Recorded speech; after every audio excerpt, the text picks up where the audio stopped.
तुम्ही 2-2 चुका माफ कसं करू शकता? कारण का 300 रुपयाचं सिलेंडर 1300 रुपये झालं. कालपर्यंत ते देवेंद्र फडणवीस जी तर थापाच मारतात, फसवणीसच आहेत ते. माफ करा, कारण का एवढ्या उन्हात तुम्हाला या सभेसाठी यावं लागतंय, त्याबद्दल मी क्षमा मागते.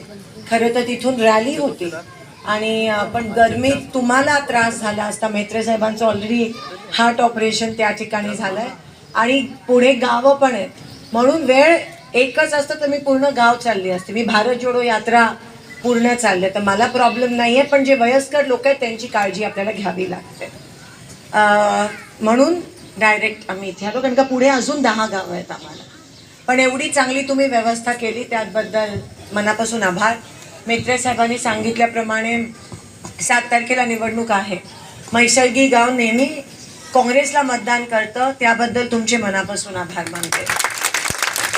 ह्या वेळेस देखील मी उभी आहे आणि काही जणांना तुमच्यापैकी माझ्या कामाबद्दल माहिती आहे. सोलापूर शहरात त्या ठिकाणी 3दा मला निवडून आणलं, पण मी तुमची सेवा करण्याची आतुरतेने वाट पाहत होती आणि आता मला ती संधी तुमची इच्छा असली तर 100% मला ती संधी मिळू शकते, तुमचा आशीर्वाद असला तर.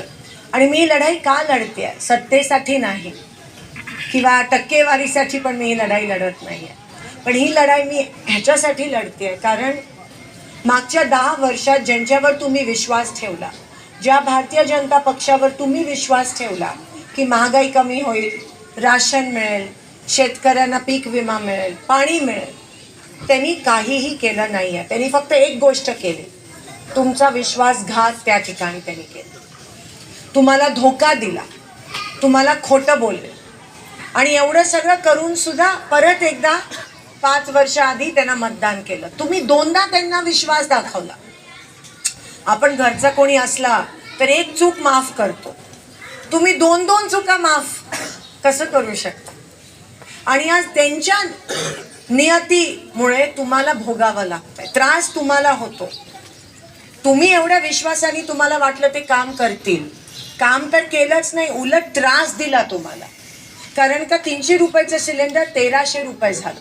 असं पण नाही की 300चं 400, 300चं 1300.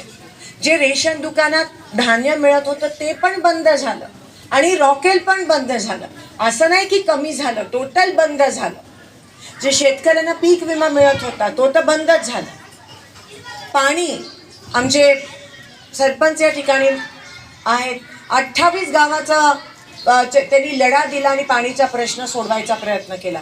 अजूनही तो प्रश्न या ठिकाणी सुटला नाहीये. फक्त आश्वासनवर आश्वासन. आणि ते म्हणाले प्रत्येक वेळेस आम्ही हे करू, आम्ही ते करू, फक्त कागदावर असतं, अंमलबजावणी त्याची होत नाही. कालपर्यंत ते देवेंद्र फडणवीस जी तर थापाच मारतात, फसवणीसच आहेत ते. एवढं म्हणजे मी करतो आणि काही केलं नाही. देश विदेशातील प्रत्येक घडामोडींचे लाईव्ह अपडेट मिळवण्यासाठी आता साम टीव्हीच्या सर्व सोशल मीडिया प्लॅटफॉर्मला लाईक, फॉलो आणि सबस्क्राईब करा.